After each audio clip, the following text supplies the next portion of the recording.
would you consider moving down in weight? And I only say that because, whoever wins the rematch, they're gonna have all four belts. So it's not like, you got four titles hanging around other places and things like that. He's gonna have the Ring Magazine belt. So it's gonna be kind of hard for like you to like get a title shot since one guy has all of the belts. Would you consider moving down, or you're just like, Yeah, I'm too big.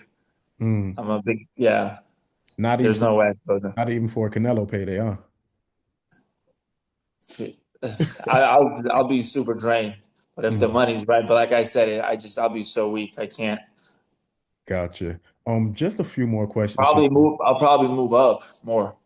You see, I didn't want to ask you if you would move up because I have a hard time asking 175 pound is that because the jump to 25 pounds. yeah, it's such a big jump, man. Like you Yeah, could see yeah. yourself doing that though. I mean, I can't go down. There's no way. So the only way is to go up or retire. But so do you think you'd be like, would you be at like a massive disadvantage up there though? 25 pounds, and that's just the weight limit. Dudes are probably walking Well, around there 220. I mean, I spar a lot of cruiserweights and heavyweights also. Like that guy, the Jay Optia, whatever his name is, he's Appetite. really good. Though. He's one of the best, but he's only 6'2", and I'm 6'3". So I could put muscle mass on and stuff. That's a fight I would really really love to see. Um, is it not even just a J up of the tire, but also a guy like a Badu Jack? Like now that you're talking about the cruiserweight division, you kind of got like my mind spinning. Like, yeah, that would be pretty interesting for you. Yeah, I wouldn't want to fight no southpaws. I hate fighting southpaws. I was I didn't want to fight Morrell because he was a southpaw, and then my next fight they were throwing a couple of southpaws off. I was like, I just don't want to deal with southpaws. But that don't even make sense, man. Like you did really well against Morrell. What are you talking about, bro? Yeah, but I had a bad camp. Like I was getting touched up in camp with Bro, southpaws. you did great in the fight though. No, for sure, for sure. No, I do better against obviously whatever opponent comes up. I'll fight a southpaw, but I prefer fighting right-handers. Okay, fair enough. I disagree with you. You should fight only southpaws. But Yeah, because I fought Marcus Brown a southpaw. I fought Morel a southpaw. Not saying I won't fight. Obviously, I fought them, but I prefer a right-hander. yeah, it's just ironic. Like you did extremely well in that Marcus Brown fight, lost a close split decision, did great against Morrell, gave him his toughest fight. I don't Thank you, know, man. thank you, I'm gonna petition that you fight southpaws. That's that's guys. um just a couple more questions for you, man. At 175. Yeah, go Yeah, ahead. My yeah, bad. that's all good, man. At 175, man, do you kind of look around at the landscape and or do you just kind of take what people are willing to give you? Like you're just a super cool guy, really chilling, whatever. But man, listen, people love trash talkers. People love to hear other people's name called out and things like that, and it makes sense. Like, do you think you could get yourself to the point where you're just like, look, I've been sitting around chilling. I know I'm an elite level fighter. I don't want to fight this guy. Or do you just want to keep taking what they give you? Yeah, I would trash talk, especially if the opponent that I'm fighting is trash talking, talking crap about me or talking stuff. But I don't really have to trash talk now because I have a great manager, and he's been my manager for almost 2 years. So he's got me 3, 4 fights already, and he's continued to give me good fights. So I don't need to trash talk now because my manager's doing a hell of a job. But if I have to, I will, especially if I'm fighting an opponent that's talking trash, then you'd see a different side of me. 100%, man. Do you think the winner of Morrell, well, not even going to say do you think the winner, because you think Morrell's going to be the winner, but you're giving Benavidez no chance against the winner of Beterbiev. Well, you're giving him no chance against Beterbiev. What type of Yeah, chance would you give Morrell against Beterbiev, though? That's a tough one. No, that's your boy too, but what type of I chance would you give him?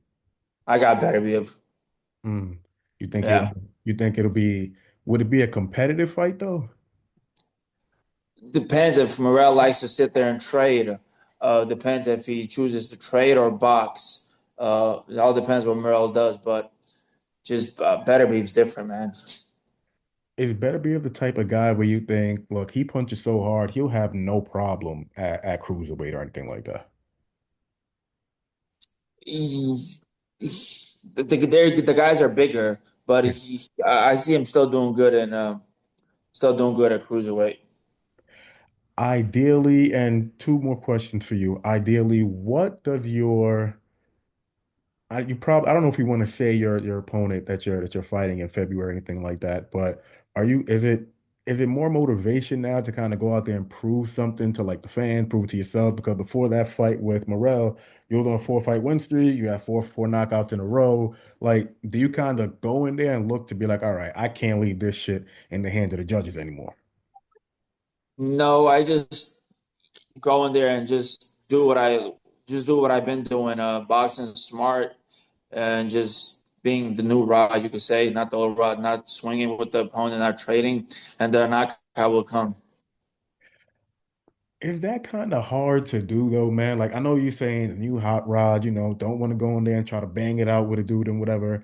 But man, like you get in the ring, a dude get a clean shot on you, you're like, all right, man, I got to get that one right back. Like, is it hard to turn No, that? no, that was the old me. Now I'll take a minute, relax, stay composed, and get my shot back when the time is right.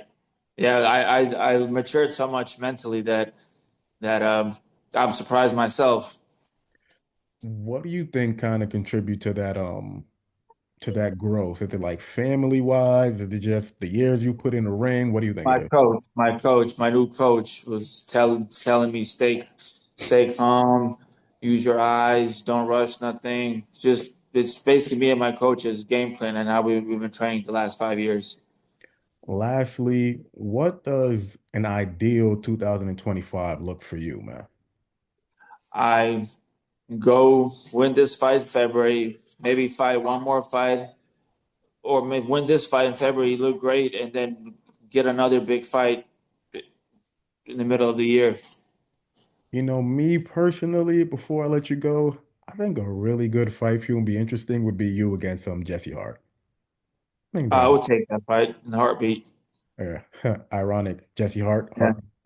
That's a little ironic. Oh my God, I didn't even know that. I didn't think of that. Yeah, I would definitely like to fight him.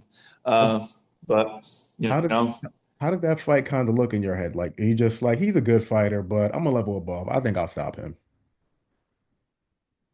I think I would stop him. Mm, got it. That's the perfect way to end the interview, man. Look, this was a lot of fun. Really appreciated it, man. And we're definitely gonna do it again, man. Thank you. Appreciate you. He might there. He might take this as a call out. He might see this and be like, "Oh, he ain't gonna stop me." And then there, we got to fight. I know, right? Come on now. Trying to set it out. I Hey, see what Joe. you're doing. My guy, appreciate you, man. Thank you. Thank you, man. Have a good one. You too.